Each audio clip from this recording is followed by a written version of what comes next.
All right, trees and graphs. We're going to do this all in one shot because they're very closely intertwined topics, and you just got to do it all at once, I think, for an introductory lecture. So let's get started. Trees and graphs. Let's start with some vocabulary, and this is going to be a real dump. This is going to be a massive info dump of just different random weird words that we use in computer science to refer to, well, in mathematics too. So let's refer to these pieces of and characteristics of graphs and trees. But this is an essential topic. You do need to know about trees and graphs. And you just gotta learn the argot, this weird lingo that we've got going on. And it's kind of obvious, kind of intuitive. So let's try to pick some of it up. This is a graph. This is an undirected graph. I'll explain what that means in a minute. And the big circles are vertices. Each one is a vertex. And the lines between them, connecting them in some way, are edges. And these particular configuration of edges between vertices determines the structure of the graph. So you can see, 2, 4, and 5 are all connected. We say this subgraph 2, 4, and 5, just this part of the graph, is a complete subgraph because there's nowhere else to put edges. There's nowhere else, all of them are filled in within these 3 vertices. Some other characteristics of this graph, the whole graph is planar, which means we can project it onto a page like this, into a plane, and none of the edges intersect. So it's a planar graph. We won't need that for today, but it's nice to know. It is a connected graph, which means you can pick any 2 vertices and find a path from one to another. So you can pick, for example, 1 and 5, and there's a path between them, through 2. So it is a connected graph. And undirected. What is an undirected graph? It means that the edges go both directions. So or another way of saying it is that there's no particular direction associated with the edges. 2 and 6 are connected. It doesn't matter, there's no particular information associated with direction here. Or, you can think of paths as going either from 2 to 6 or from 6 to 2. They are connected. That's all you need to know. Okay? Undirected graphs. Just a lot of words. And now we take a look at directed graphs. It's the same graph as before, except we've added some arrows onto these edges. This graph is now directed. So we say it's a directed graph because the edges have direction. We can also say it's a digraph. That's a kind of corny lingo that sometimes people use. These are still vertices, still edges, but now the edges have a particular direction. So you can get from 1 to 2, but you can't get from 2 back to 1. Once you leave 1, you can never go home. Edges 2, 4, 4, 5, 5, 2 form a cycle. They go back to where they started. So this is a cycle formed by this subgraph. And because this graph has a cycle, we call this whole graph a cyclic graph. It has a cycle. If it has no cycle, like if we remove this edge, for example, or any of these edges actually, then it would become an acyclic graph. And acyclic graphs are nice. We like those. But sometimes you deal with cyclic graphs. All right, that's directed graphs. It's pretty simple. It's just the same as before, except we have arrows. Trees are a particular type of graph. And you can put them on a page with the root at the top. The root has no parent node. Every other node has a parent node. We're calling them nodes now, by the way.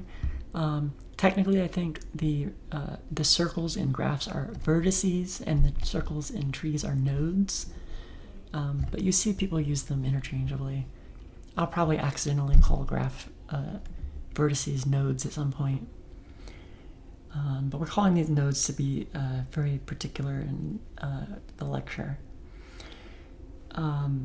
This is a tree. I mean, it looks like a tree. It's got it's kind of upside down, right? Like you would think of this as the roots and the branches growing up, but we put the root at the top. The leaves of the tree are going to be hanging off the bottom. 5, 6, 3, and 7 are all leaves. technically a tree is a graph which is undirected, so these lines go both ways, these edges, and connected, so you can get from any one of these to the others, and acyclic, so there's no cycles. There are a bunch of equivalent definitions for a tree, and this is one of them. This is like a very technical definition. Another way to think about it is just this definition here. The root has no parent node. Every other node has exactly one parent, and that is also an equivalent definition.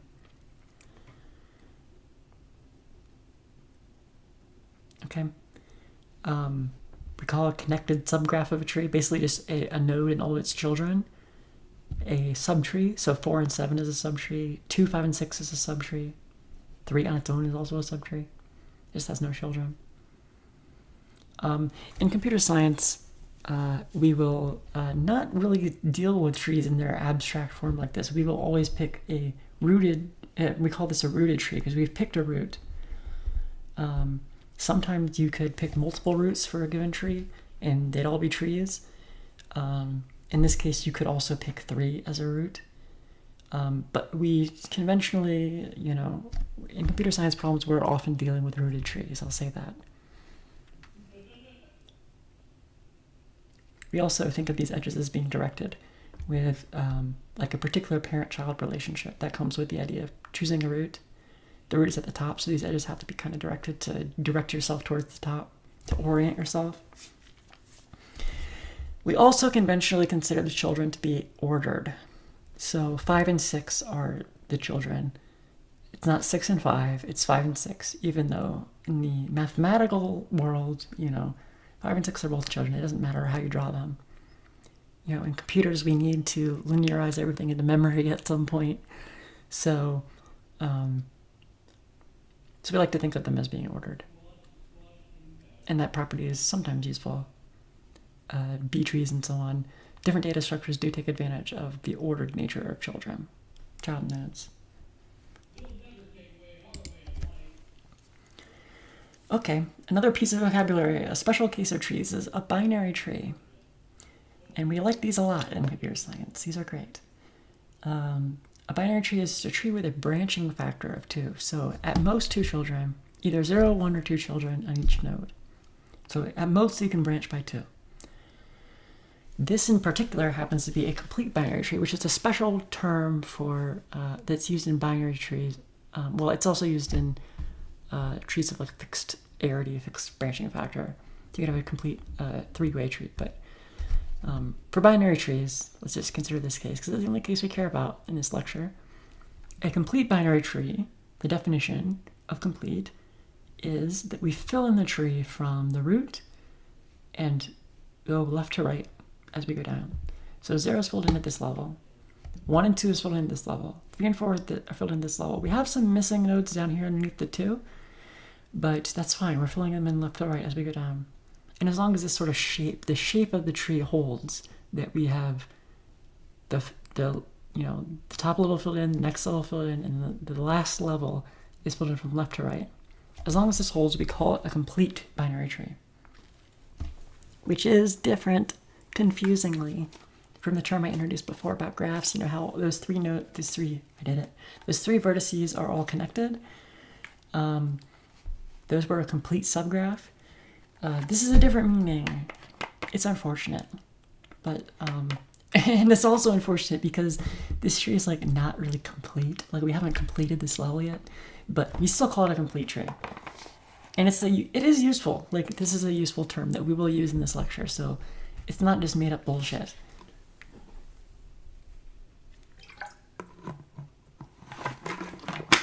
All right. This is a complete binary tree.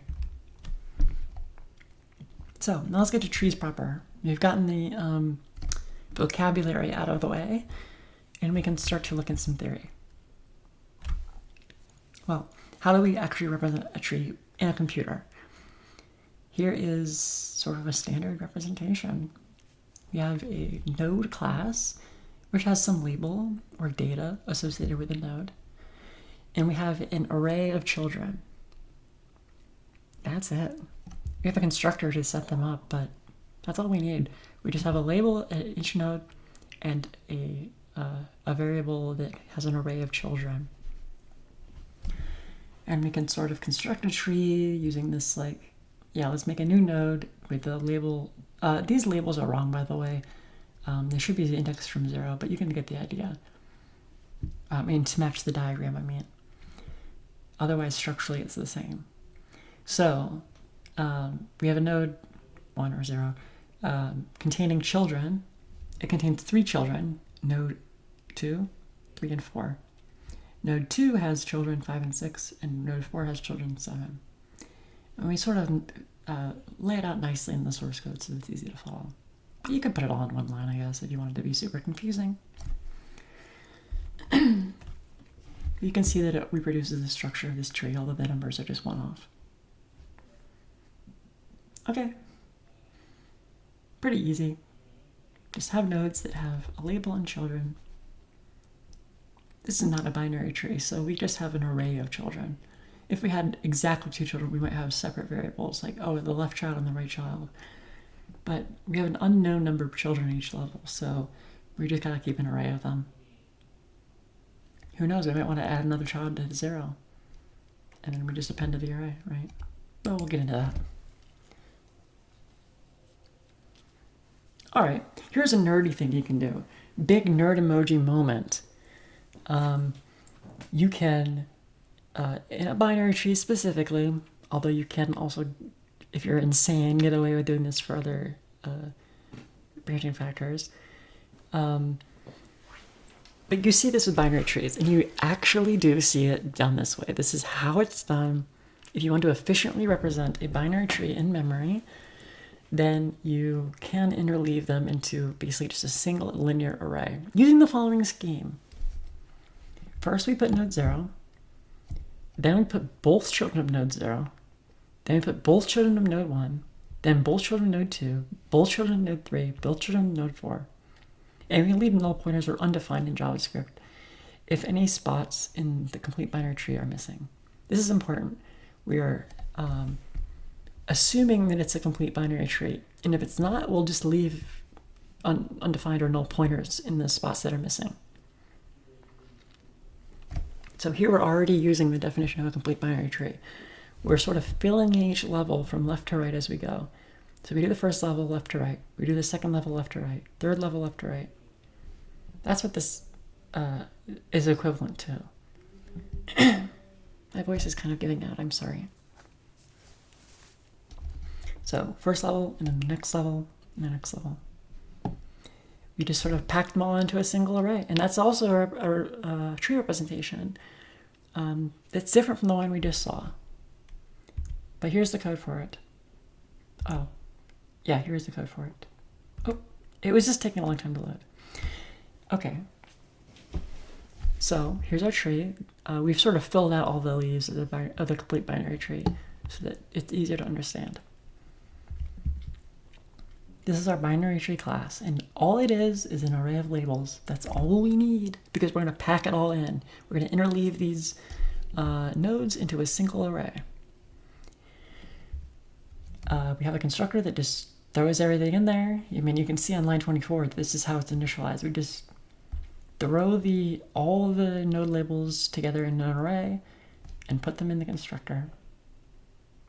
And just that goes into the labels member property of the object. So how do we actually use this thing, right? Like, okay, I say that it's a tree, but really all we have is an array, right? Like, how is this a tree again? All we've done is just store an array of all the labels in order as we go from, in the complete binary tree order from top down, left to right. How is this a tree? Well, we have methods that will basically just return the index of the parent of a given index and the left and the right child of a given index. So if we're at 1 and we want to know the parent, then we call the parent index method to get the index of the parent. And we can look that up and see, oh yeah, label 0 is 0. I've sort of just conveniently given these nodes the labels that correspond to their position in the array, just so that we can understand it a little bit easier. So the way this works the parent index of any given node is index minus 1 divided by 2. And we floor it in case it's a fraction. Okay, that's a little bit screwy, but it works. I mean, if you want to know the parent index of 3, minus 1 gets you 2, divided by 2 is 1. Hey, look at that. The parent index of 4, 4 minus 1 is 3, divided by 2 is 1.5. Floor that is 1. Hey, there's 1. Works over there too. And this is just because it's the inverse function of this on line 16 and 20. The left child index of a given index. Say we wanted to know the left child of 1. We multiply by 2 and add 1. That gives us 3. 1 times 2 plus 1 is 3. The right child index, multiply by 2 plus 2, we get 4. That works. Or we take the right child of 0. 0 times 3 is 0, plus 2 is 2. And, I mean, when I wrote this code, you just kind of have to, have the general idea of, what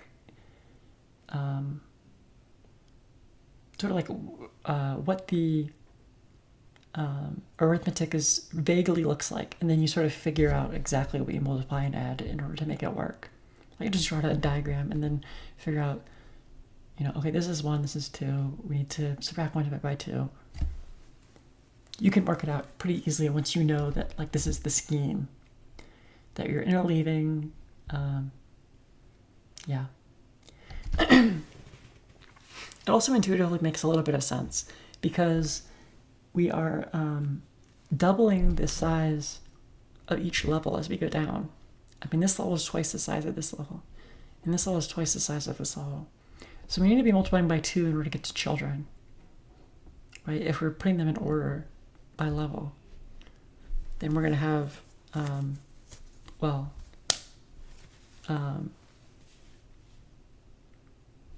it's a little bit of a computer sciencey thing to know that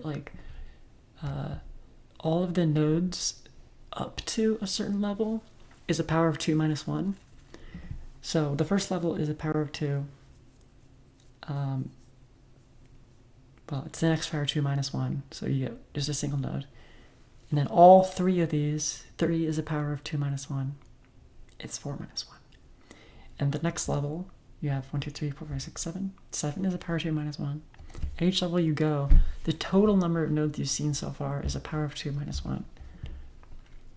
So, if you're trying to find the child of some node, you have at least, behind you have a power of 2 minus 1. And you can just play around with the pluses, the constants that you add to make it work. Okay. Again, just kind of figure it out. Once you know the scheme, you can make it work. All right. So let's get to our first application. Why would we ever want to use trees? I mean, I've gone through all of this terminology and how do we represent a tree in memory? But why? Why again? Why are we doing this? What is useful about these trees and graph structures? Well, our first application is going to be heaps. And a heap is a data structure that we're going to use to implement a priority queue, which is an interface that has 2 methods on it. It is insert an element with some priority. So, imagine a task I need to do and the priority that I have to do it in. And then the other operation is to remove the element that has the lowest priority. This is something, you should be able to see, is a pretty basic thing that you'd want to do with a computer. Because we're CS nerds, we like to consider lowest priority to be the most urgent one. The one closest to 0 is going to be the one that we want to take first. So we're removing the element with the lowest priority. But you can think of a super urgent task will have priority 0, so nothing's going to be less than that. And just keep the positive, or the non-negative integers. So it would be nice if we could do this efficiently, right? We'd be able to keep track of thousands of tasks at once and efficiently pop out the lowest priority task out of this data structure that we're keeping track of these tasks in, or anything. I mean, it doesn't have to be tasks. We'll see some other examples, or one other example of something that's not a task that you can use this for. So how do we do this efficiently? How do we have a data structure that you can insert things with a priority and remove the element with the lowest priority? How do you do it? You do it with a heap. So here's a definition. A binary min heap. There's a few components to this, or a couple components. A binary min heap means that it has a branching factor of 2. It's a binary tree. It's a complete binary tree to be exact. It has to be complete. So top to bottom, left to right, as we've learned. And it's a min heap, meaning that the smallest element is on top. And in fact, every node is less than or equal to all of its child nodes. So 3 is less than 7 and it's less than 5. We're good there. 7 is less than 8 and it's less than 10, so we're good on this side. And 5 is less than 6, so we're good on this side. This is in fact a binary min heap. Oh, the other property we have to check, is it a complete binary tree? It's binary and it is complete. We've filled it in from the top to bottom, left to right. And we're missing some at the end, but that's okay. We just haven't finished that level yet. It's still a complete binary tree. This is called like the heap property, that a tree that has the heap property is a heap. It has this property that the smaller one is above the children. Okay?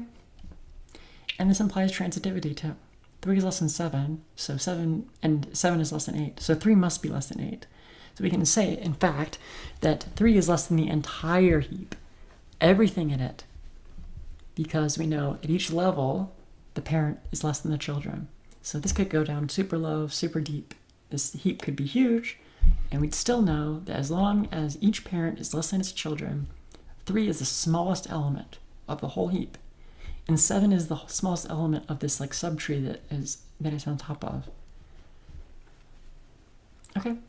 Heaps are complete binary trees that have the heap property. And I think you can maybe already see where this is going. This is perfect for implementing a priority queue. We know that the smallest element is right on top. If we want to pop out, that was our second operation, is to remove the element with the lowest priority. And it's right there on top. We know where it is. We don't have to go searching through the whole tree. This is a constant time operation, maybe. Maybe. We'll see. But at least we know where the value is. It's not actually constant time, unfortunately. But at least we know where it is. Okay. So, we still have to implement, how do we insert an element into this thing? And we'll also have to implement, how do we remove an element from this thing? Well, we just follow a simple scheme. Here's the scheme. We insert our new element n. We're inserting n. Maybe some task associated with this, but we're just considering the priority for now. We're inserting a new element n at the last position of the complete binary tree. So here we have a hole at the end here. So this is like the next place that we'd fill in to keep it a complete binary tree. If we put it anywhere else, then it would not be a complete binary tree. If we put it under the 3, it wouldn't be a binary tree. If we put it under the 8, it wouldn't be a complete binary tree. We have to put it here to keep it a complete binary tree, and there's only one place you can ever put it to keep it a complete binary tree, so we're good. There's no ambiguity here. Just top to bottom, left to right. So we notice that this may in fact break the heap property. If n is 0, then this will breaks the heap property. 0 is not greater than 5. So we need to do something to restore the heap property to make this a heap again now that we've inserted a node. And what we do is we swap this new node with its parent. And we may need to swap it again. We just keep swapping with the parent until we have resatisfied the heap property. And we'll know that we've satisfied the heap property once it is greater than its parent. So let's go through an example. Let's see for inserting a specific n, what does that look like? Let's insert 2. Okay, so we know where 2 is going to go, right? It's going to go right here. This is the next spot for a complete binary tree. It has to be here. So let's put it there. But we've now broken the heap property, because 5 is not less than or equal to 2. 5 should be less than all of its children, or less than or equal to, I should say, because there could be duplicates, although there's none in any of my examples, I think. So 5 is not less than or equal to 2. So it doesn't satisfy the heap property, so we have to bubble it up. So we swap 2 and 5. Well, 5 is greater than 2, so we bubble 2 upwards. Swap 2 and 5. We need to swap again. 2 is less than 3. So it's got to go up there. We bubble it up again. So we swap the 2 nodes, and we're done. We have to be done. There's no way that we've broken the heap property over here, because 2 is less than 3. Like, this is the least element now in the whole tree. It defeated the one that was at the very top. So it's definitely going to be less than anything that was over here. We don't have to even think about what's over here. In fact, if we had stopped there, then we could say the same thing. Like, it's defeated the one that was there, so we don't have to care about anything down the left side. So we basically just check the parents. We bubble up to the parent, we bubble up to the parent if we need to again. You know, just bubble up until the heap property is satisfied again. That is the insert operation. We have successfully inserted something into a heap. Let's insert 5. Why not? Oh, here it is. It is a duplicate. But it's on the other side of the tree anyway. So we've added 5 down to the next spot. I should have quizzed you. Which spot is it going to? But it's going here, of course, because we're going top to bottom, left to right.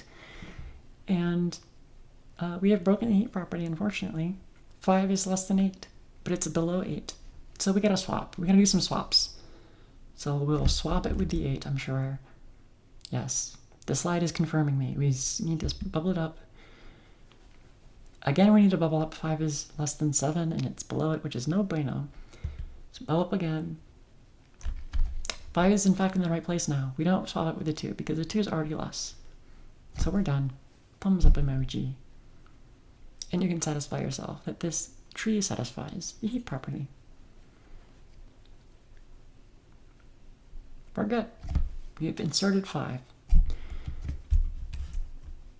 Alright, well that takes care of insertion, I think. Oh, well we still have to look at the code. Oh dear. Alright, this is the same representation as before. We're doing this magic interleaving of elements to like put them all in an array. All the nodes go in a single flat array, and we're using this arithmetic magic to figure out the parent node.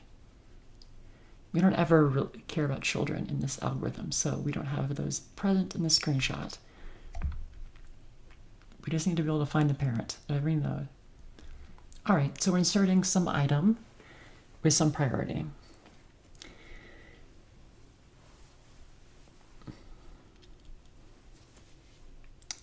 What we do, we start off by just putting it at the end of the array. And this is why complete binary trees are so useful, right? We know that the next position that we put in to keep it a complete binary tree is just the end of the array. No matter like how the tree looks, if it is a complete binary tree, then the next spot that is empty for us to put in is going to be the next element in the array. We just append it. We push on to the end. Because we are putting them in the array in the order of a complete binary tree. From top to bottom and left to right. So the next spot is just the next spot. Next spot in the tree is just the next spot in the array. Okay. So we just push the new item onto the end of the array. We're storing both the item and the priority. We're not just storing the priorities here in the code because we need to actually make this useful to someone. All right.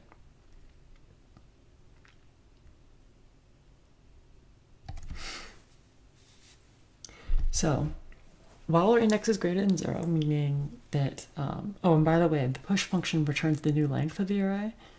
So we need to subtract 1 to get the actual index of the last element we put into it. That's what that -1 is for. So while our index is greater than 0, so we're going to be looping up the tree. We're navigating up to parent to parent to parent. But we want to stop once we get to the root if we get that far. So we have index is greater than 0 as one of our loop conditions. The other loop condition is that the priority of the parent has to be greater than the priority that we're at currently. Index is keeping track of, well, keep changing index. And this index is keeping track of where we are right now. So as long as the parent priority is greater than our current priority where we are now, we will do the swapping. So we will swap the current array for its, or the current node for its parent. Okay. We're using a temporary variable here on line 16. It is possible in JavaScript to do a swap without using temporary variables, using variable expansion. But we're not doing that fancy shit here. We're just using a temporary variable. So we put the parent in the temporary variable. We set the parent index 1 to our current, and then we set our current to the parent. So we've just swapped the two nodes. There are two positions in the array, right? That's all we're doing, is just swapping the elements in these two positions in the array. One is the parent position and one is the current position. And they have this parent-child relationship by dint of like their position in the array, basically. Okay. And then since we're in a while loop, we need to actually advance the index that we're looking at. So we go up to the parent for the next time around the loop. And we may swap the parent with its parent. And we may swap that with its parent on the next time around the loop. We just have a loop to make sure that we get as far up the tree as we need to. Okay. I mean, it makes sense in English, right? It's just a question of translating it into code, which you can just figure out. Okay. What is the worst case running time of the insert operation? We love these, right? We love these little running time quizzes. So our n is going to be the heap size, and we want to know the worst case running time of this operation. I guess you could consider the running time to be the number of swaps that you have to perform. That makes sense to me. And n is, so our function is the number of swaps. Our independent variable is the heap size. So what is the worst case running time in big O notation? From the first lecture of the insert operation. Well,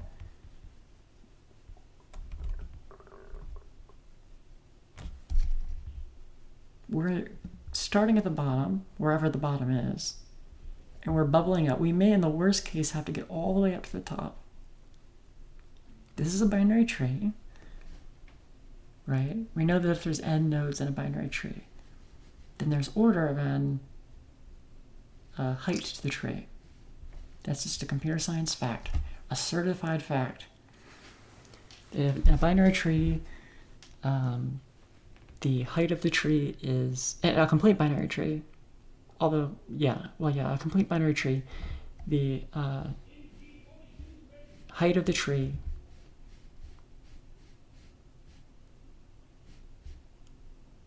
is the log of the number of nodes, right? Right? So we might have to go up at most log n steps to get to the top. That's our running time. They go log n.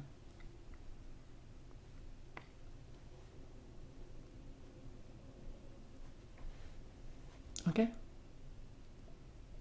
We can do better than this with a different kind of heap structure that gives you amortized constant time operations called a Fibonacci heap, which we're not going to cover. It's more complicated. It uses a whole forest of trees instead of just one tree. That's the fun, cute term that is annoyingly cute, right? If you have multiple trees, it's called a forest. But we're not covering that. For binary heaps, It's called a binary heap. Your height is log n, so you just got to go up at worst log n. And that is also sort of like the average case running time as well. Okay, big O of log n to insert. So we've implemented inserts. We still have to implement removes, right? This is just kind of a symmetrical version of the same problem. We have this heap, we take off the element from the top, we remove it, it's gone. And now we've got a space that we need to fill at the top of the heap. Of course, we know that the top of the heap is guaranteed to be the one with the lowest priority. We've already covered that. We fill in the empty space with the last node in the tree. This one at the very end, the last one in the array in our representation, our cute representation, or you can think of it as, like, structurally, it is the top to bottom, left to right, the last one. And now that we've filled in this empty space at the root with the last node in the tree, we repeatedly swap with the smallest child all the way down as far as we need to go until we restore the heap property. So we will do an example. We're removing 2, which is the smallest node, at the root. This is a heap, you can verify it. I think it might even be the same heap. So we remove the 2. We are going to fill in that empty space with the last node in the complete binary tree order. And now we need to do some swapping, right? Because 5 is not the lowest element in the tree anymore. Well, it's not at all. And it's at the top. So we need to do some swapping with the children. 3 is the smallest child. So we're going to be swapping it with the 3. 5 is less than 6, so we're good here. There's no child that is smaller than 5, so we're fine. This satisfies the heap property now, and we're done. This is just sort of the general strategy for removing a node, the top node specifically, from a heap.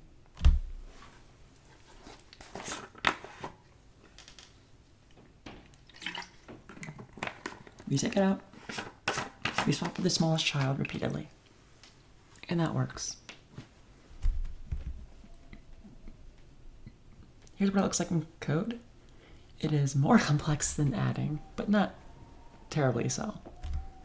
Here's our priority queue representation again. This is our heap. I should say heap. Priority queue is like sort of the interface that it implements. It just has a list, an array of items, and this logic for determining which index corresponds to the left child and which corresponds to the right child. Same as before. So here's our remove operation. If there's nothing to remove, then, we're done. Just return undefined. There's nothing in there. So I guess we're removing nothing. We'll give them nothing. We'll say, yeah, you wanted the lowest priority task. Here's the lowest priority task. Nothing. You can sit back and relax. All right, so line 41, if it's not empty, well, we have to check if it has just a single item. If it does have just a single item, then we just take off the top of the array. We're done.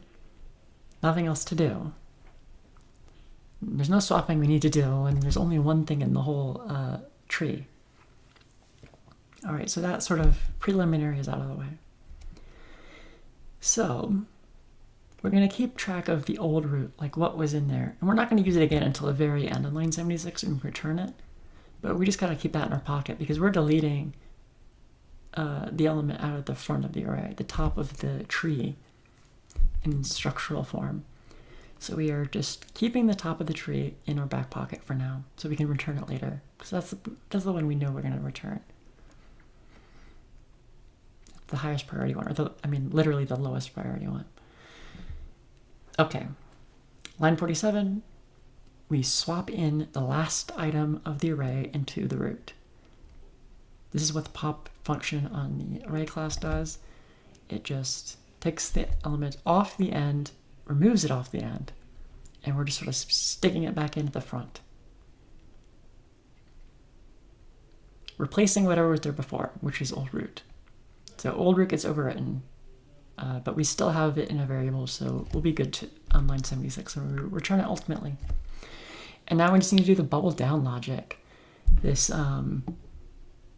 it's a little bit verbose, at least the way that I've written it, because you have to check whether like the left child is smaller or the right child is smaller, and you're as long as one of them is smaller, we're going to be continuing with the loop, but then we have to figure out exactly which one is smaller, So we kind of have some duplicated logic here.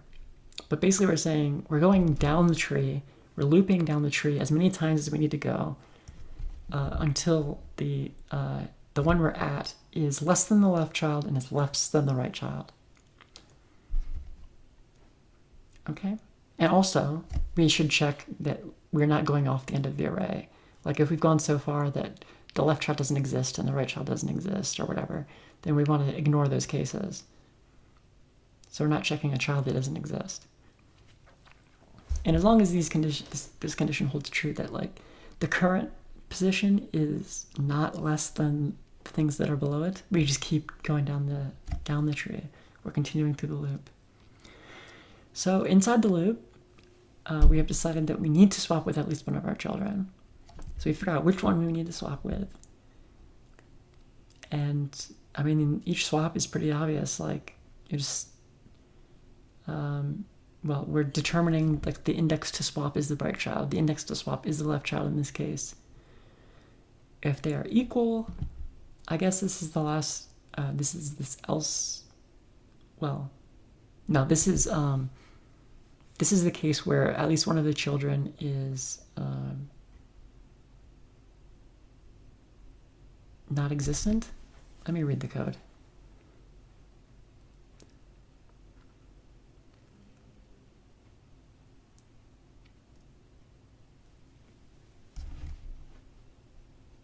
Yeah, so the case on line 59 is saying if the left child doesn't exist, then we take the right child. Line 61 is saying if the right child doesn't exist, we'll take the left child. But if they both exist, then we need to figure out which one is smaller and swap with that child. Just like we described in English, but you gotta sort of code it out and make it formal. So now that we determined the index to swap with, we just use a temp variable to swap it with the current index. And that's it. I mean, we still have to just update the index to the one that we just swapped with so that we can continue down the tree. And that'll pick up with the next time we're in the loop. You just gotta sort of look at it and figure out what it's doing. But it just exactly matches what I described in English.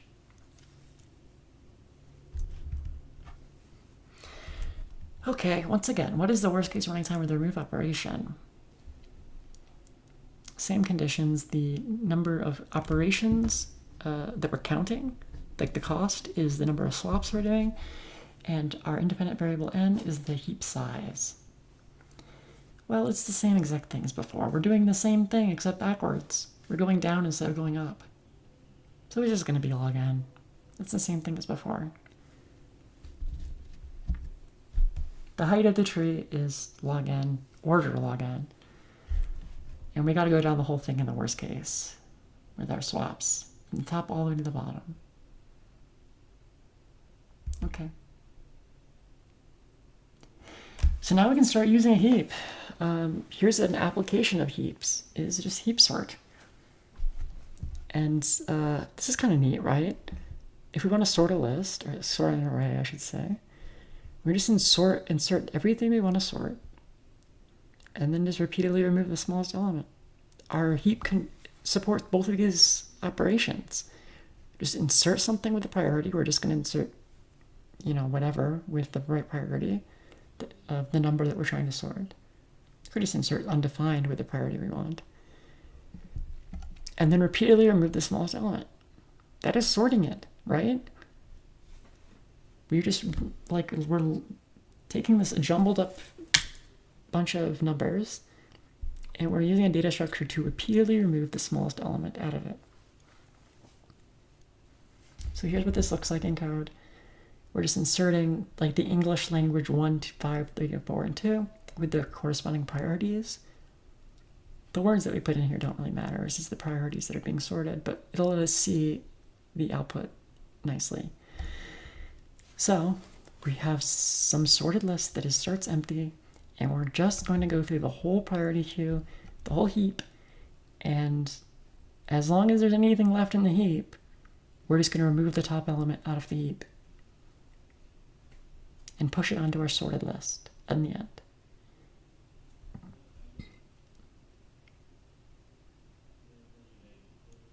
Okay, so we remove the smallest element first, and then the next smallest element, and the next smallest element, and this accumulates and sorted, and we can see the output here. It's just 1, 2, 3, 4, 5. That's neat.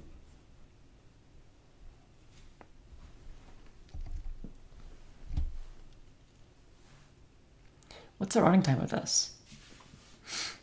We have, let's say, n elements. That's sort of conventional for when we're trying to characterize a sorting algorithm, is that our independent variable n is going to be the number of elements in the list that we're trying to sort. And here we're sorting an array with n elements. How many comparisons do we have to do in order to do that? This is kind of a comparison-based sort, right? It is. I mean, we're comparing two nodes in our heap all the time. How many comparisons do we have to do? Well, inserting everything we want to sort is n elements times log n each time. So it's n log n.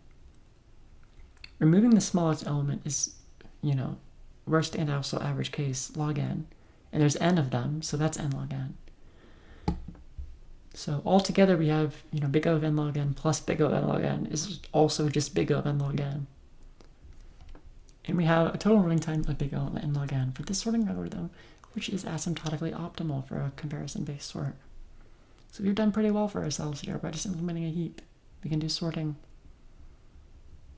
You typically would not implement a sort using a heap. You can do it. It's just because of those constant factors that quick sort is faster.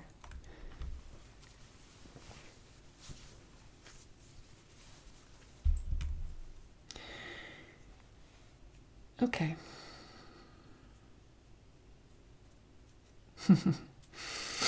Excuse me. Let me blow my nose.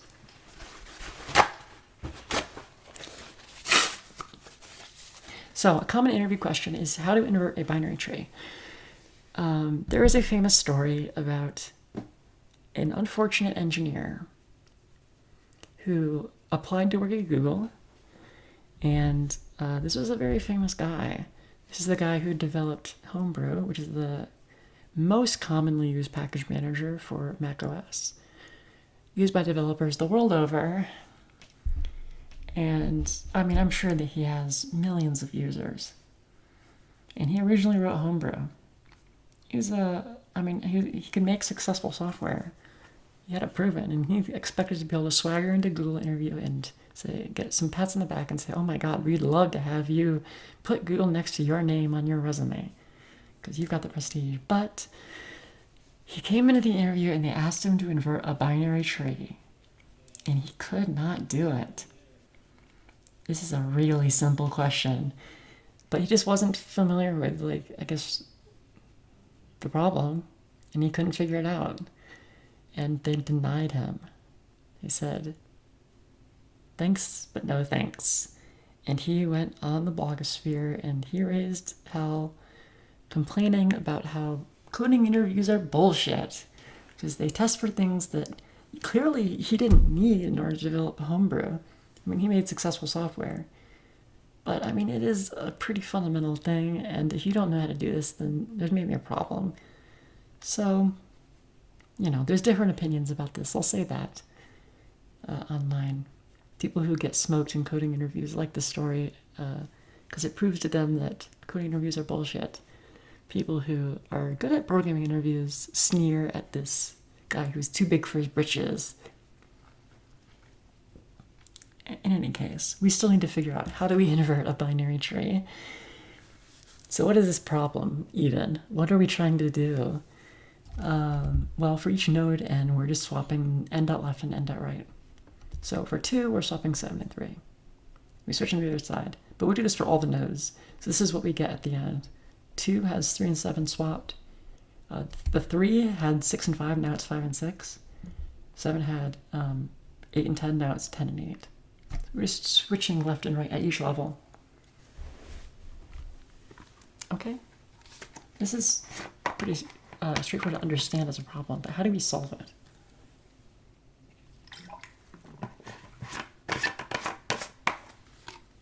All right. Well, this is really not what they're expecting, but we do have our nerd emoji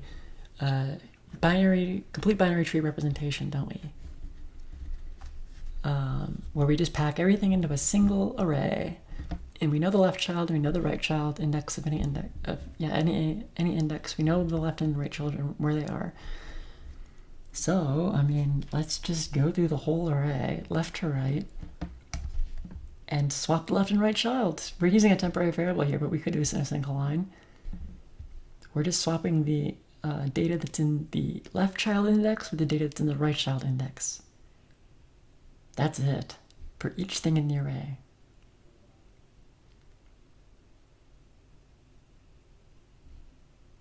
Okay, I don't know why I named this initial length. That doesn't make any sense. But the code is correct. And this is how we use it.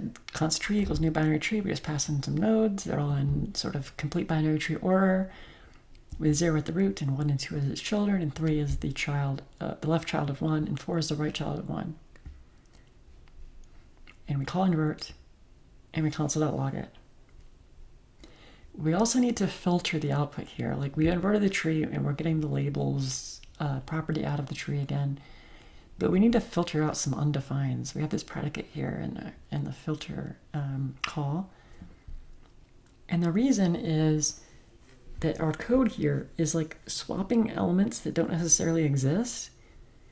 Like if we're swapping the children of 4, like 4 doesn't have children, right? It's just going to be setting like the child index to undefined because it was undefined before. And I mean, you could add extra if statements in there or something to clean that up. But on the other hand, you kind of can't. Because if you have a hole like in the middle, and you want to swap that hole with somewhere else in the middle, I mean, they're both still going to be, one of them is still going to be undefined. So you're going to have it undefined like in your output somewhere. Anyway, this is something to keep in mind. I need to fill out some undefines. There are a bunch of undefines with this implementation. There's like 3 or 4 or 5 or something at the end. So I just filtered those out before you print them. And you'll probably annoy your interviewer more than impress them, to be honest, because this is not what they're expecting. There is a conventional answer to this question, which is a lot more intellectually pleasant than this one. This is kind of hacky. Like it's I keep saying it, but it's nerd emoji moment, you know. Let's do it the real way. How about that? So this is our tree representation that we will very frequently have as input. And this is the one that they probably expect you to be working with. So our node has a label and a left and right properties that just point to different nodes, right? I have a constructor for it. Par for the course. And we want to fill in this invert function, which will take the root of a tree and just invert the tree in place. Okay. Here's the insight. Trees have a recursive structure. And if you hate recursion, you're wincing, but this is how it's solved. The left subtree is itself a tree. It's rooted at the left child. The right subtree is itself a tree rooted at the right child. I mean, we kind of covered this before, right? The left subtree is like, it's a subtree. It is a tree. And it has a root, which is the left child. And same with the right. So that indicates that we can use some kind of recursive algorithm on it. Here's the recursive algorithm. To invert a tree, we invert the left subtree recursively. We invert the right subtree recursively. And then finally, we swap the left child and the right child. That is the entire algorithm, and that's all that guy in the Google interview needed to write. But let's see how it works, or why it works, I should say. So the left subtree here is in green, and the right subtree here is in red. So we can say, if we trust the recursion, we can say the left subtree has been inverted already, and the right subtree has been inverted already by the second call. And now we just need to swap these two nodes. That's the only bit of work left to do after they've been recursively sorted. Or not sorted, inverted. So we just swap these two, the 7 and 3. And that's it. This is how the recursion works. So when we recursively sort 7, the same thing is going on. It will recursively, I keep saying sort, invert 7. It will invert the subtree rooted at 8. It will invert the subtree rooted at 10. These are very easy to invert. They're like base cases. They're just a single node. And then all it has to do still is swap the 2. And similarly with 3, it will try to invert the subtree rooted at 6. And it will invert the subtree rooted at 5. And then it will try to swap the 2. Well, it will swap the 2. So we get this side mirrored, and these two mirrored. That's it. And that gives us the output that we want. Again, the tree can be as large as you want. It'll still work. Here's the code. I mean, it's exactly what I just said. If the left node, if the left child exists at all, then we will invert the subtree rooted at the left child. And if the right child exists at all, we will invert the subtree rooted at the right child. And once we're done with that, we just swap the left and right nodes using a temporary variable. But you can swap. I mean, I can just, if my computer will let me, open up a node REPL.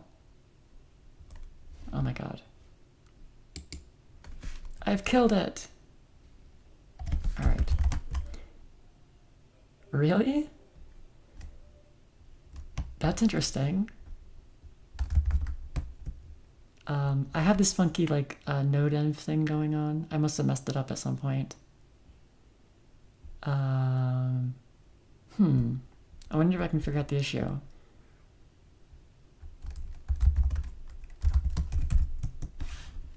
Whoa. I wonder if these floating windows probably don't even evaluate my bash profile. Let's do it this way. So to swap two variables in JavaScript without using a temporary variable, you can write, so let's define some variables. Let A equals A, let B equals B, and we can swap them by saying AB equals BA. Oh my god. And now we evaluate A and it gets B, and B and it gets A. It's that easy. But I've used a temporary variable in this case. I'm sorry about my computer. All right. So we have, this is the next slide. We are trying to invert this tree that we've defined here. Const root equals, node 2. I have numbered them correctly this time. So 2 has the children 3 and 7. This is actually showing the output in the diagram. This is the inverted version, but this is the original version. 7's on the left and 3 is on the right. 8's on the left of 7 and 10's on the right of 7. So this is mirrored. We invert it in place and then log the tree present at the root. And this is the output that we get from that. 2 is now at the root, 3 is at the left, 7's at the right. This is just the diagram. You can see that it matches the diagram. All right. I created an empty slide somehow. And we move on to graphs. That was trees. We had a good application in. We had heaps. And we saw heap sort as well.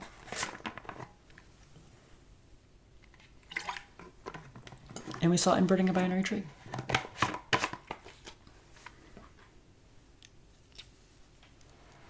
So now we move on to graphs. This is just going to be a little bit of an introduction.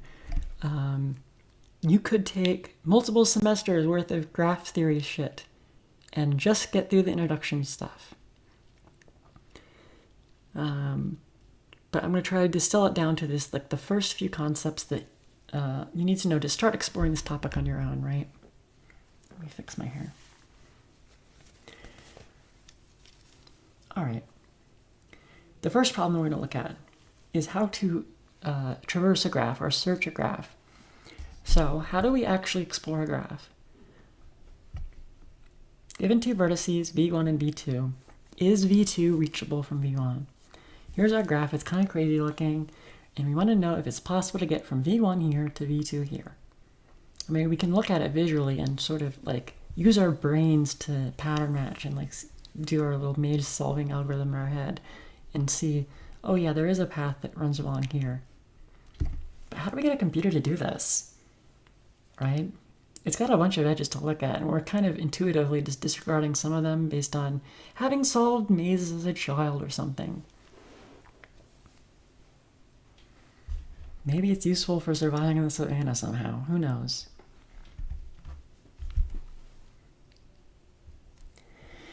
There's two approaches that we're going to cover. Breadth first search is the first one. And I'll spoil you and say the next one is depth first search.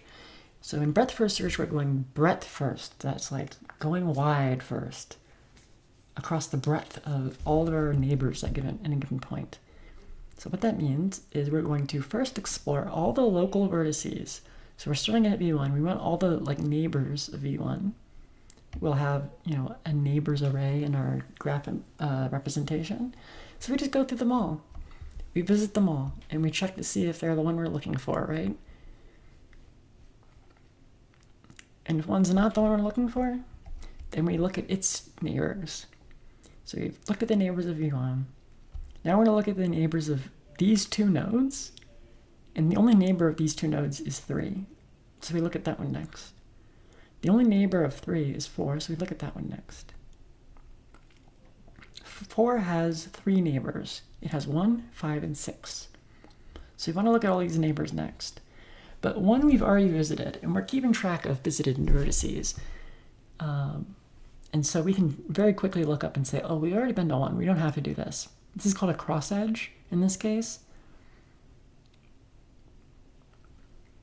So we've already visited 1. We don't have to go there again. But we do have to visit 5 and 6. So we visit 5 and 6 next. I'm just picking some arbitrary order for these. Like, I've numbered them in sort of like breadth first order-ish, but it's possible we could have visited this one first and then this one. It's basically just like you have to visit all the neighbors together in some order, and all their neighbors together in some order, and all their neighbors together in some order. But I've sort of linearized them into one particular breadth first search that could have been the result of the algorithm, based on just whichever order that the neighbors are listed in the array of each node, each vertex, I should say. So the children of 4 are 1, 5, and 6. We've already been to 1, so we go to 5 and 6. The children of 5 and 6 are 5, 7, and 8. We've already been to 5. We're already at 5 right now, actually. This is a cross edge. So we don't have to visit 5 again. So we go to 7 and 8. The neighbors of 7 and 8 are just 9. The neighbors of 9 are 10. The neighbors of 10 are v2. And we have found our destination. Notice that there is a node that we never visited that was here that points to 6. It has an edge to 6, but there's no way to get to it. So we never traversed to it. This is not a connected graph. I mean, it wouldn't be anyway because you can't go backwards from v2 to v1. But you can't even start, I mean, yeah. Anyway, you can't go from v1, let's say, to every node because we can't get to this one. Let's say that. Okay. What is the point of breadth first search? What is it good at? It's good at limiting the distance of your search. If you want to go, like, say you're searching the Facebook social graph. This is the example I have here at the bottom. The Facebook social graph has more than 1 billion people in it. And it'd be nice to be able to make queries like, if you're a Facebook developer, God help you, at Meta, then you'd like to be able to do things like, show me all of this person's friends and their friends' friends and their friends' friends' friends, but no further than that. We just want the local neighborhood of their social graph to give them things to recommend to read. And that will, help to guarantee that it's something that they're interested in and not just some random person off halfway across the country. Who knows? So this allows you to make that kind of query. If you have the social graph, implement it as people being vertices and edges being friend relationships, then you can say like, okay, I'll follow all their neighbors once, and then all their neighbors again, and then all their neighbors a third time, and stop there. And that gives you the neighborhood of V1. And it doesn't have to be Facebook. You could say like, I don't know, like Twitter, X formerly known as Twitter, followers and their followers and their followers.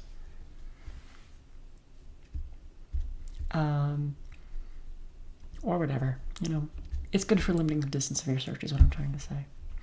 The other approach, besides breadth first search, for traversing graphs, is depth first search. I already spoiled it. Let's go to this slide. Depth first search, by contrast, goes as deep as it can with a single neighbor, as deep as it can go, and if it runs out of places to go, then it starts backtracking. That's the idea. Again, you keep track of visited vertices so that you're not visiting the same node multiple times. Same vertex, I keep saying it. They are used interchangeably. All right, so we start at V1. We are choosing just sort of at random to go with this one first. And we need to choose a child of 1 to go to next. So we go to 2. There's only one child. We choose a child 2 to go to next. We choose this one, which is the only one, 3. We need to choose a child of 3 to go to next. And the one that we have just sort of chosen at random, arbitrarily here, I should say, is 4. And then we need to go to a child of 4. The only one there is 5, so we go to that one. And we run out of places to go. There's no more children that haven't been explored. There's no more children at all, in fact. So we start backtracking. We backtrack to 4. There's still nowhere else to go. So we backtrack to 3. We have a couple of other choices of places to go. We're going to choose this one. So we go down to here. Next one we choose is 4, but we've already been there. We don't have to go back. So we backtrack.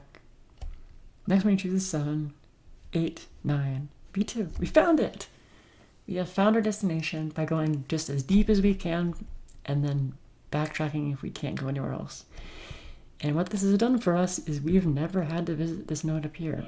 Because we happened to go this way first, and we happened to choose these 2 instead of going back to it, we just never expanded this one.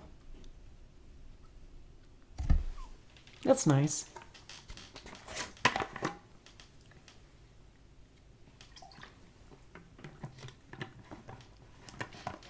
I will say, if you're trying to choose between one or the other,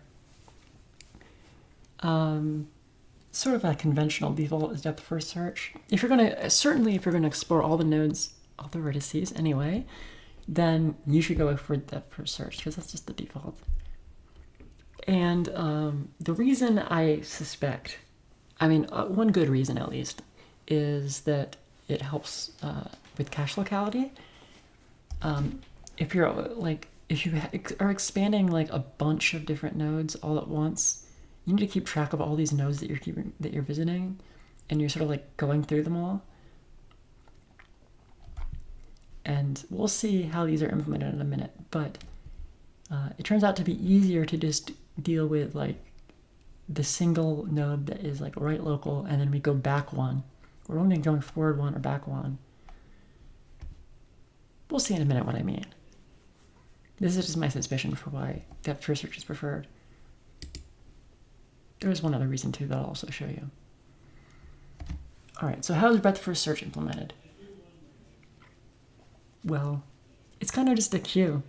That's really all it is. We initialize a queue with just the starting node, which was V1 in our example, and we start off with a visited kind of hash set, I guess, which keeps track of all of the nodes that we have visited so far, so that we don't go back to them.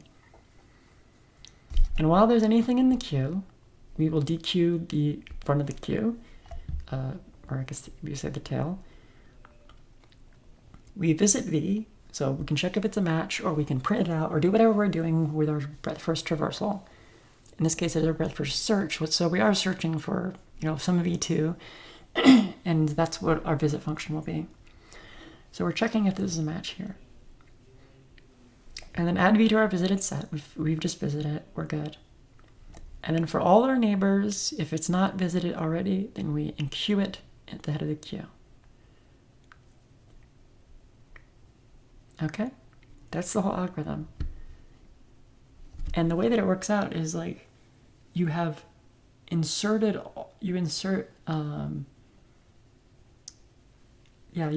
all of the children, or I said all the neighbors, because there's no parent-child relationships in graphs. All the neighbors of your current node into the queue, and you're going to process all of these children before, even though you're adding more stuff to the queue as you process them, you're going to process all these children first before you get to any of their children. Because the way that a queue works is the one that's been waiting the longest gets out first. So you put all the children in, and they're all going to be satisfied. They're all going to be visited before any of their children get visited, even though as you go, we're putting children into their queue. So you're visiting all the children, and as you go, you're putting each of their children at the head of the queue, and you're working your way through by taking off the tail of the queue, right? And then you continue with the children. Each child, you are sticking all their children under the head of the queue. But you got to get through all the first layer of children first before you get to any of the second layer of children, because it's a queue. The ones that have been waiting longest, the ones that are closest to V1, have to come out first because they were inserted first. So it's just a queue. This is the breadth first search algorithm implementation.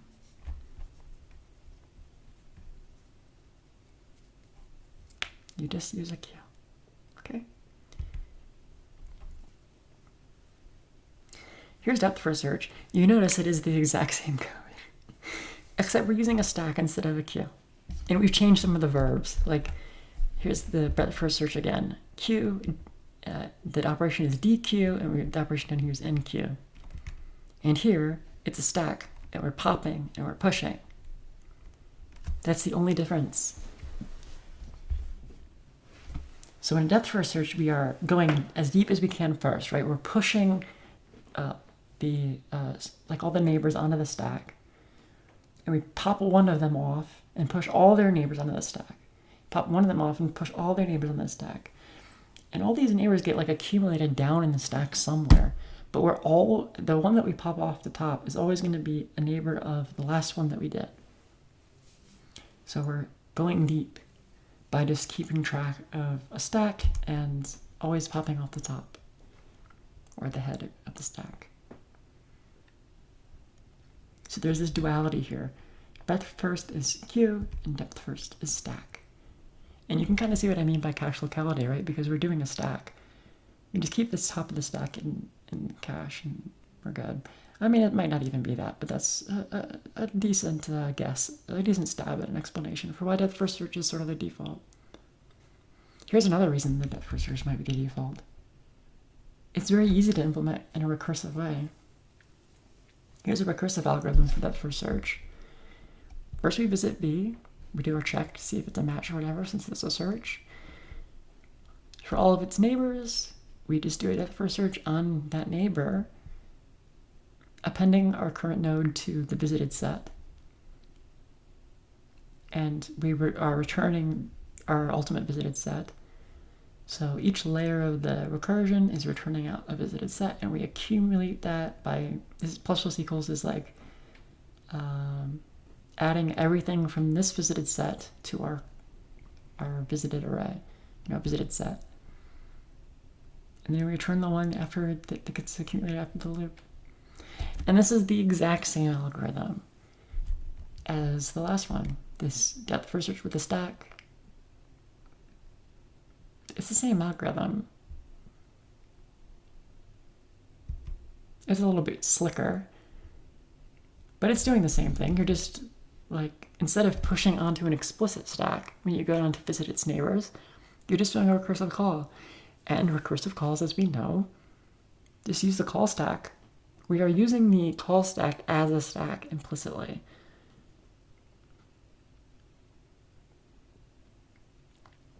This is a common thing in dealing with recursive algorithms, is that you can often write a recursive algorithm using an explicit stack, or you can rewrite an algorithm with an explicit stack as a recursive algorithm just by using the call stack as your stack. And typically you want to go in the other direction. Like if you have a recursive algorithm and you're not sure, like you might be recursing down thousands of levels or something, it's not good to have all that in the call stack. You might run out of stack space, for example, if you can't be sure that it's bounded. Well, I mean, it ultimately has to be bounded because there's only a finite amount of memory. So you are sure that it's bounded to some extent, but it might be beyond the max stack size configured for, you know, your whatever programming language you're using. And so in that case, you can swap out your implicit stack usage of the call stack with a loop around an explicit stack. So while the stack is not empty, you pop the thing off the stack and do the work and put more things on the stack. It's the same, if there's a, you know, it's the same idea as just calling down to another level of the call stack. Except you've made it more explicit by putting it in an explicit loop and keeping track of it in an array instead of in the runtime somewhere.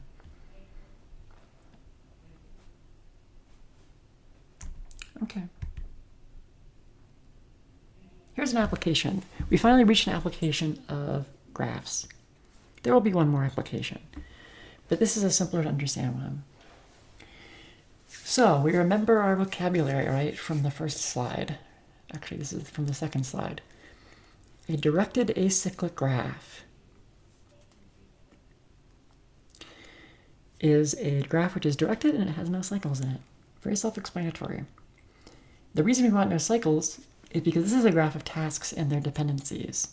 And we don't want there to be circular dependencies. If some task depends on another task and that task depends on the first task, there's no way to do them. They will never be satisfied. There's nowhere to start, right? So we want to put these tasks in a linear order, which we are guaranteed to be able to do because they're acyclic. And we want to satisfy the dependencies in our linear order. So here's an example. Before I can walk the cat, I have to feed the cat and I have to mow the lawn. Before I can mow the lawn, I have to gas up the mower. Before I can gas up the mower, I have to go to the store. Before I can feed the cat, I have to go to the store. And before I can go to the store, I have to eat lunch. So here's our linearization. We have chosen to do lunch first, then go to the store, then feed the cat, then gas up the mower, then mow the lawn, and then walk the cat. And that satisfies all these conditions. And the question, the problem at hand is, how do you get a computer to spit out this linearization of all the tasks such that these constraints are satisfied? And I've already kind of given the game away by calling it a directed acyclic graph. This is just a graph problem. Our vertices are the tasks, and our edges are the dependencies. Here it is, laid out on a page. And here's also the answer given to you. The answer is to use depth first search. So we start at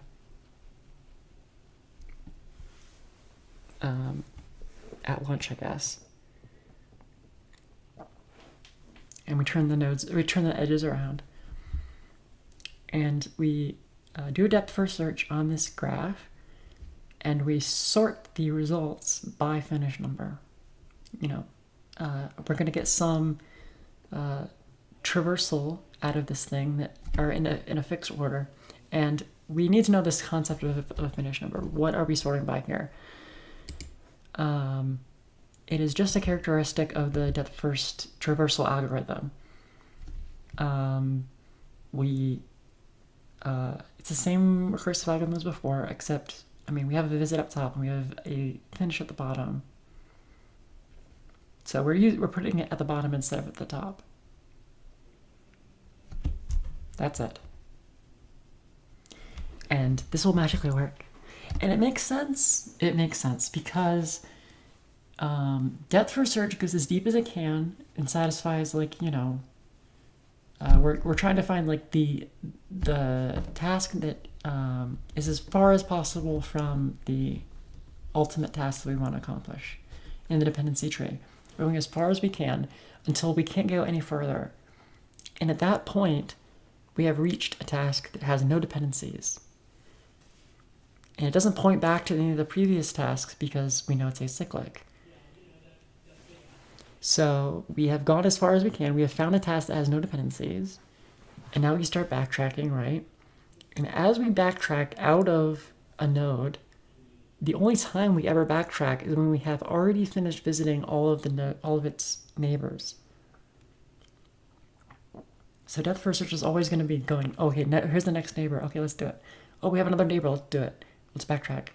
The only time we ever backtrack out of the node that we're at is when all the neighbors have been visited.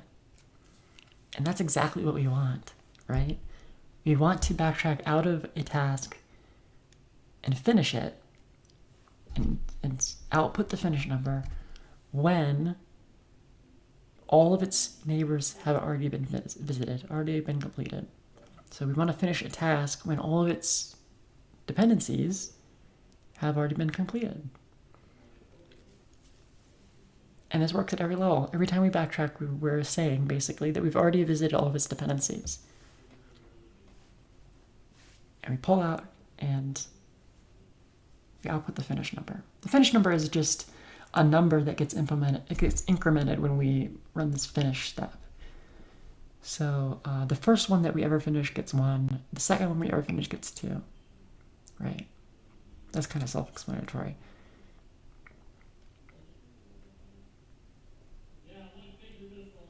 Okay.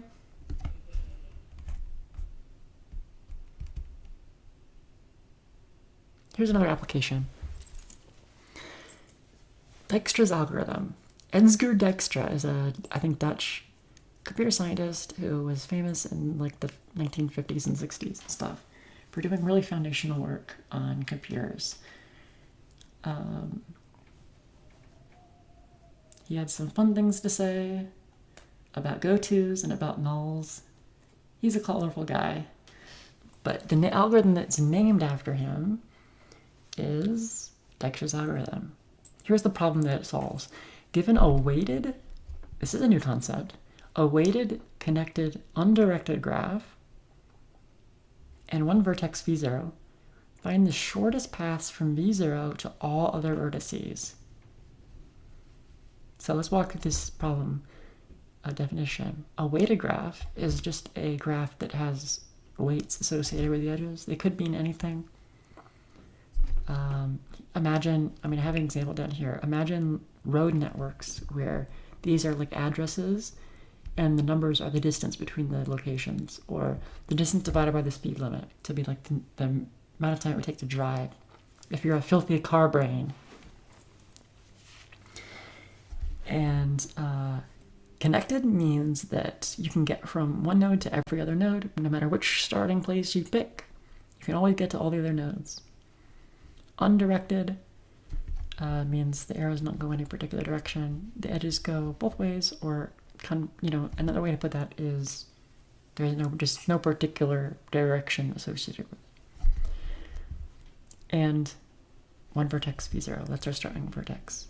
We want to find the shortest path from v0 to all the other vertices in the graph. So you might have, like, who knows, maybe Google adds a favorites feature, or they already have one, but if they enhance the favorites feature of Google Maps to just show like your distance to all the saved locations in one display. I guess that's kind of a strained example, but that's what we're looking at here. We're just trying to find the shortest distance to all these other vertices. The problem is actually to find the shortest paths themselves, but we'll just take a look at the distances, and it's fairly straightforward to extend to find the paths themselves. So we want to know, like, what's the shortest distance, like, that we can get from this node to this node? Or this vertex to this vertex, I should say. Keep messing that up. All right, let's get started. Here is some ideas that we can start approaching this problem with. What is our first reaction when confronted with this problem? Well, the first thing we can think is shortest paths are never going to contain a cycle. If they did contain a cycle, I mean, it wouldn't be a shortest path, because you're going around in a cycle and coming back to where you started and then going off somewhere else. If you just cut out that cycle and just go where you're going anyway, then you've reduced the length of the path. This only holds if the edge weights are positive. If there's a negative cycle, then you can reduce your shortest path arbitrarily to like -1 billion by just going around the cycle many times. But that's not, it's unphysical. Like, you won't see that in physical problems. You may see negative edge weights, and Dijkstra's algorithm cannot handle those. You need to use a different shortest path algorithm, which can.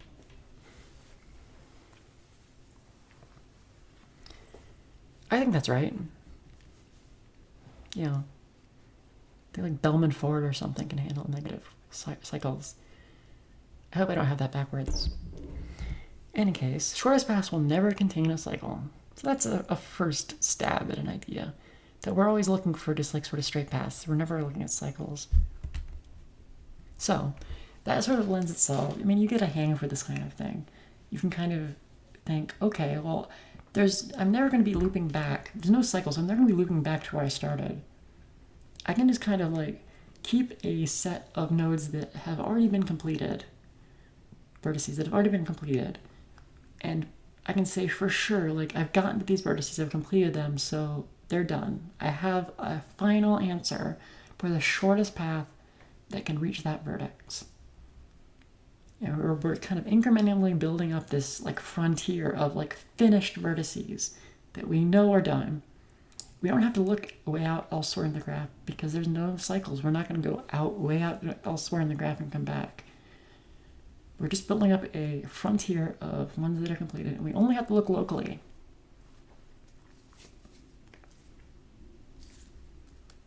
Okay, so we're building up this like the edge of like the completed set in our graph. We're going to be expanding this outward. How do we expand it outward? If we have a set of completed vertices and we want to find the next vertex that can be completed, well, we know the shortest path to everything in our completed set. We know its cost. And we can find the smallest edge out of our completed set to an uncompleted vertex, measuring all the way from the beginning. Does that make sense? We just take the smallest one.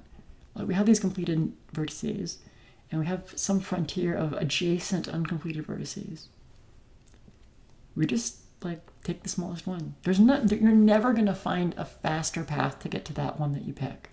If you take the shortest edge to some vertex, how would you ever get to that vertex in a faster way than just taking the shortest edge directly from the ones that have already been chosen for being the shortest edge? It's impossible. So we know for sure that this one that we choose that is, pointed to by the smallest edge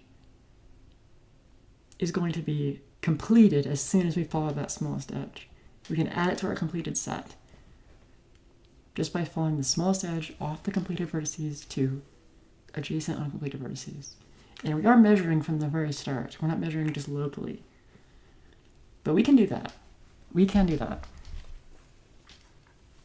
It's not too bad. We just keep track of the cumulative distance in each vertex as we go. As we complete them, I should say.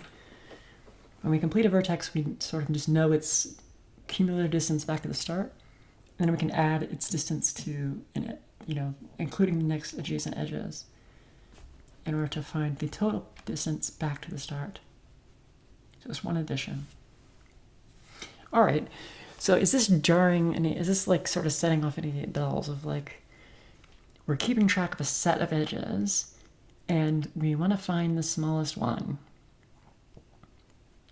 And we're constantly adding and removing things from this set. But at all times, we want to keep track of just the smallest one. This sounds kind of like a heap. In fact, you can implement this with a heap, and I'm going to do it. Okay. We use as our heap priority the cost of the edge itself plus the path back to the start. And we just take the smallest one off the top of the heap. And that will be our next one to complete. And we just sequentially follow this. We also have to keep track of, like, we're not going back to completed vertices, so we have a set for that. But other than that, that's the algorithm.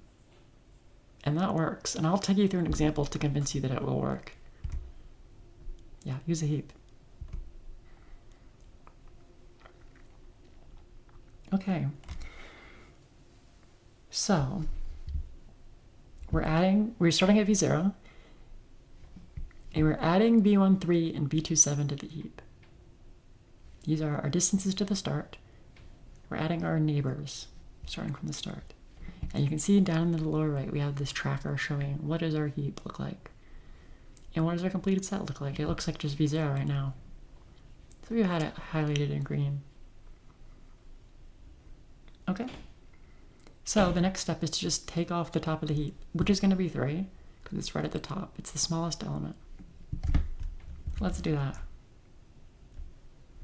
We remove v13 from the heap. So this is v1 with priority 3, and 3 is the lowest priority in the heap, so we remove it.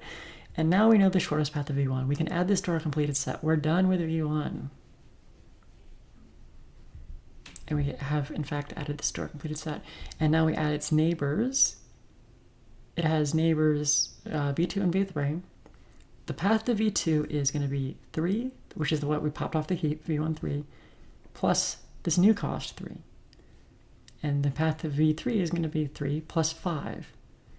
So in fact, we have added v27 as our priority for v2 from this path, v26 from this path, and v38 from this path is the current state of our heap. Okay, so the next thing that's going to come off the heap is, of course, the smallest one, v26. We're just going to be associated with this particular path if we were keeping track, but we're not.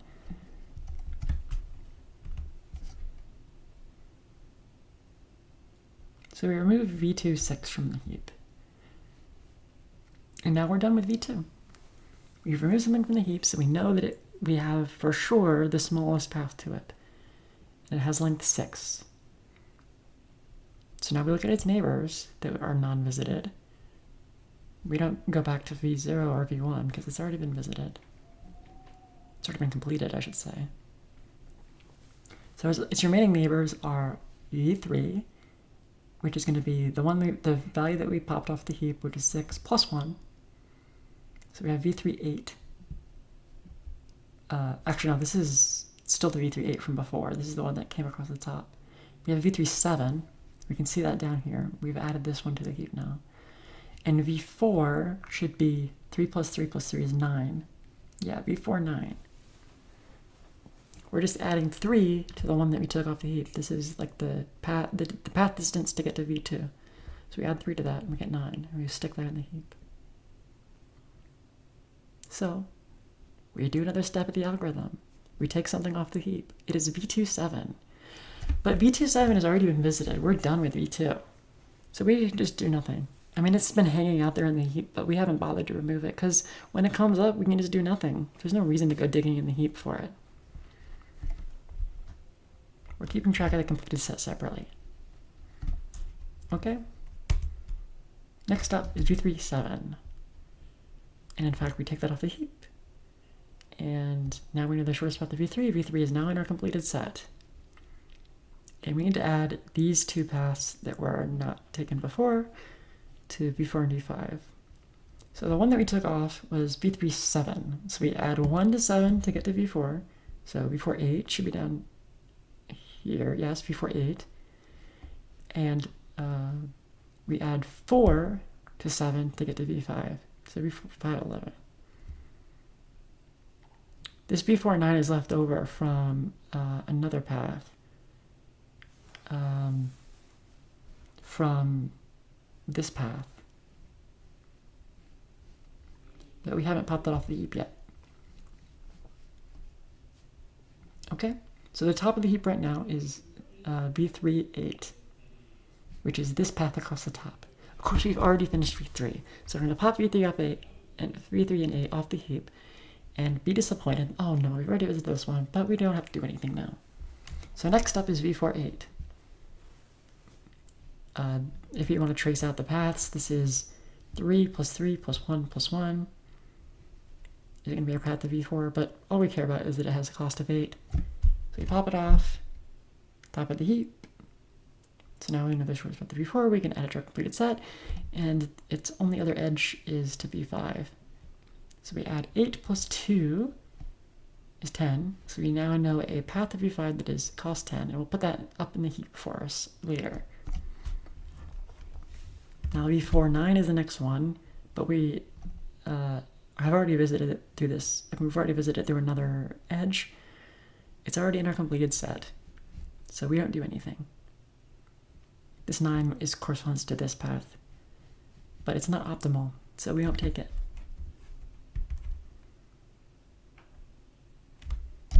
And now the next one in the heap is v5 10. So now we know the shortest path to v5 is cost 10. We add it to our completed set. And we also have v5 and 11 still hanging out in the heap from one of these paths. I guess it's this one across the top. No, that's 12. It would have been,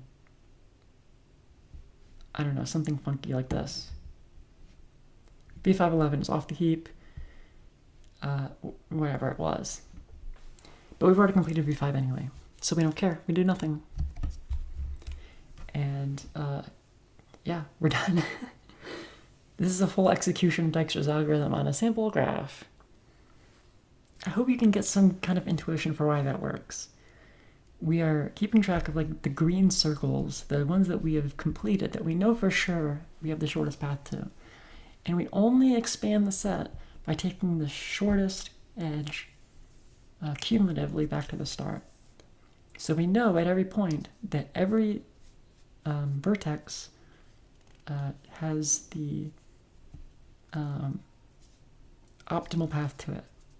And any neighbors that we add from that, those costs are going to be the best you can get through that node, through that vertex.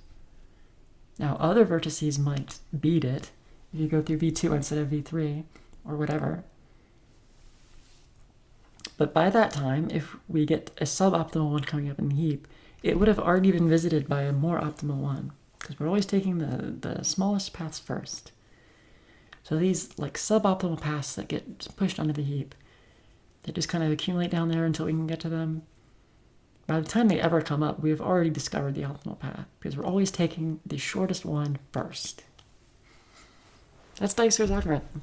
And there's lots of different ways to write this algorithm. I thought it would be cute to use a heap, since we've just discussed heaps. But it's not super atypical to use a heap. It's just one way to write it. Okay. That's my last slide. That was a big one. But I wanted to cover graphs and entries at the same time, so that you could have the full picture. And maybe start digging into the graph algorithm some more on your own and have those foundations of like what a vertex is and what an edge is. And maybe some intuition on how to start tackling problems like the all pairs, or not the all pairs, the single source shortest path problem, which Dijkstra's algorithm solves. All right, I hope that was helpful.